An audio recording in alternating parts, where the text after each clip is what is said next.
El Señor esté con ustedes. Y con tu espíritu. Lectura del Santo Evangelio según San Marcos. Gloria a ti, Señor.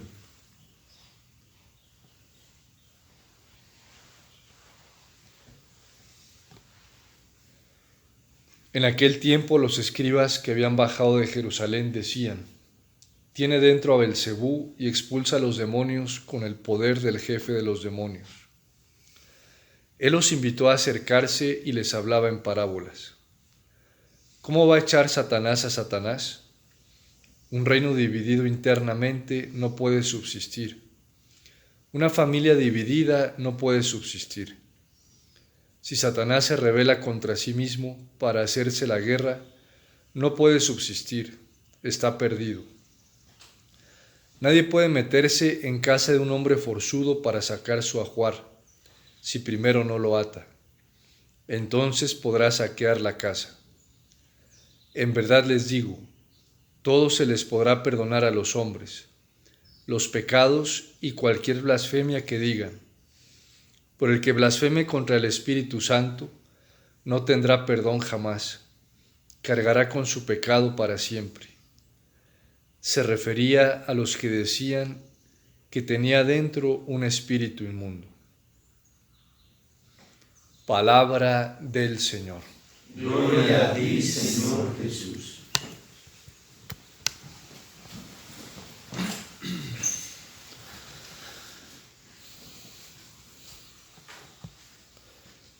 Después de que ayer escuchamos cómo los parientes de Jesús decían que estaba fuera de sí, que estaba loco, pues hoy vemos esta acusación de los escribas que habían bajado de Jerusalén y le dicen que tiene dentro a Belcebú, o sea, que tenía un espíritu inmundo, el jefe, y peor, el jefe de los demonios. Vemos aquí cómo se cumple aquello que dice San Juan en el Evangelio. Vino a los suyos y los suyos no lo recibieron. También a los que lo recibieron les dio el poder de hacerse hijos de Dios.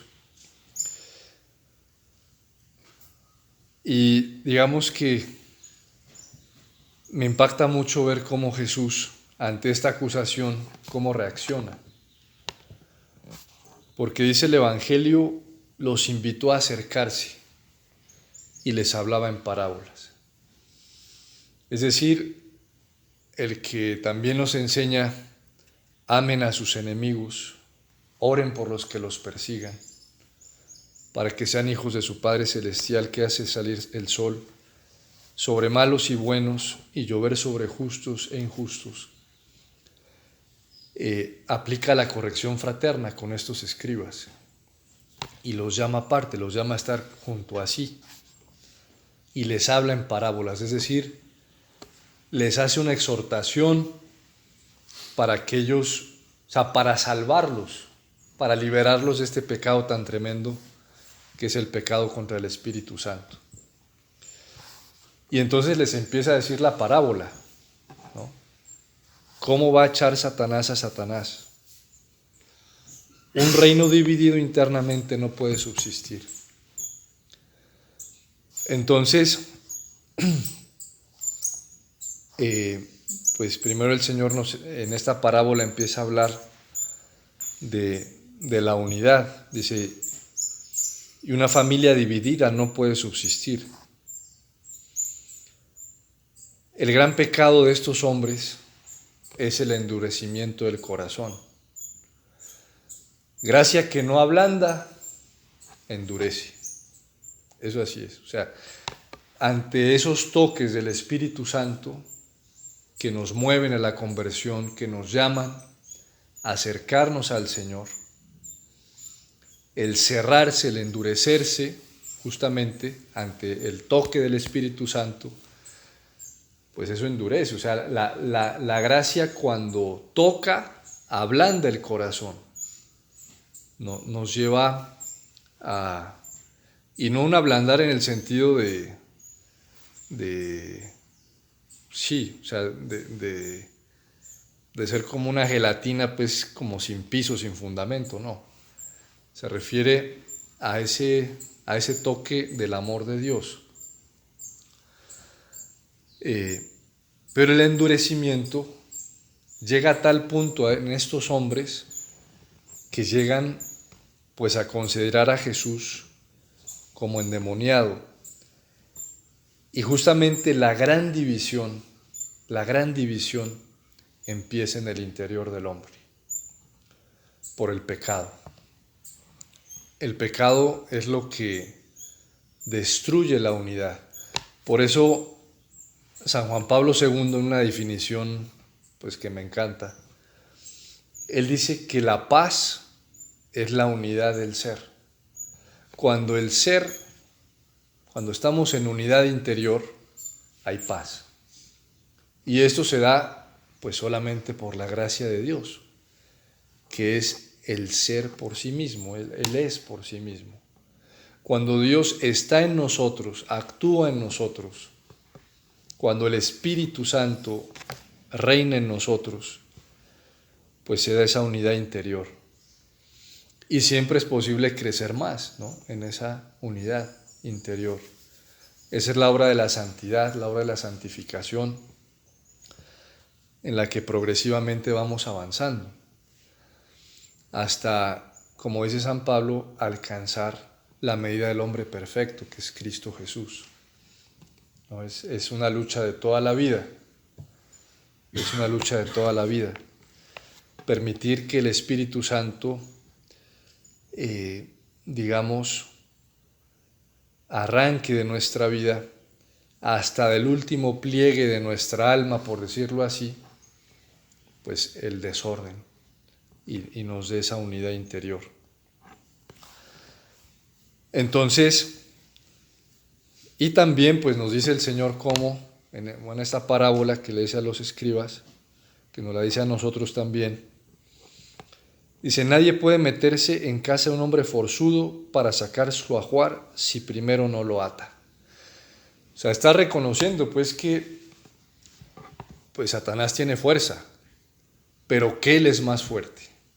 Él es el que lo ata, Él es el que lo vence, el que lo ha vencido en la cruz, como nos lo dice la carta a los Hebreos. Es el mediador de la nueva alianza.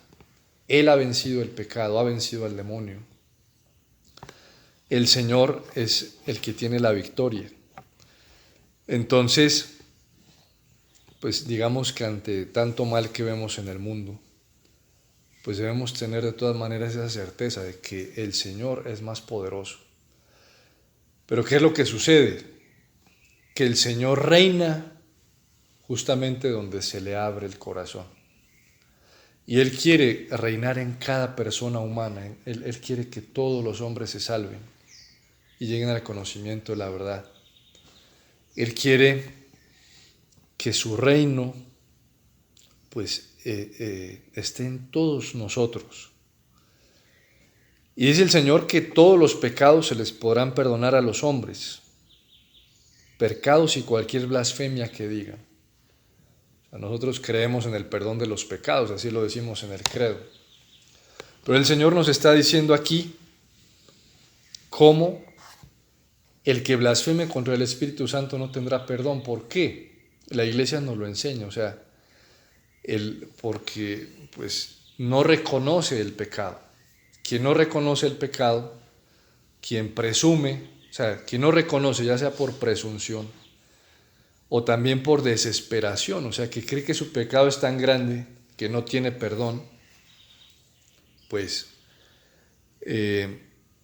no podrá ser perdonado. Y en este caso específico también aquí de los escribas, pues es el endurecimiento del corazón, el que no podrá ser perdonado tampoco. ¿Por qué? Porque ante el toque de la gracia, un corazón endurecido no la deja entrar. Entonces, pues pidámosle a la Virgencita que, como ella con su fiat, que siempre mantuvo una plena apertura a la gracia del Señor, que era como una autopista para el Espíritu Santo, el corazón de la Virgen, pero sin peaje, o sea, pasaba siempre derecho. Pues ella también nos enseña eso, a tener siempre apertura, no endurecer el corazón, siempre tenerlo abierto a la acción del Espíritu Santo, siempre ser dóciles a sus mociones, de manera que en todo podamos agradar al Señor, en todo podamos vivir según su santa voluntad. Y si muchos niegan al Señor e incluso pues llegan a decir como estos escribas, ¿no? O sea, que es malo, o sea, eso es terrible, pues nosotros por nuestra vida podamos exaltar su bondad, podamos exaltar su verdad, podamos exaltar que Él es verdaderamente Dios, nuestro Salvador, nuestro Redentor, que nos trae la vida verdadera, la vida en abundancia, que solamente Él nos puede dar. Amén. Amén.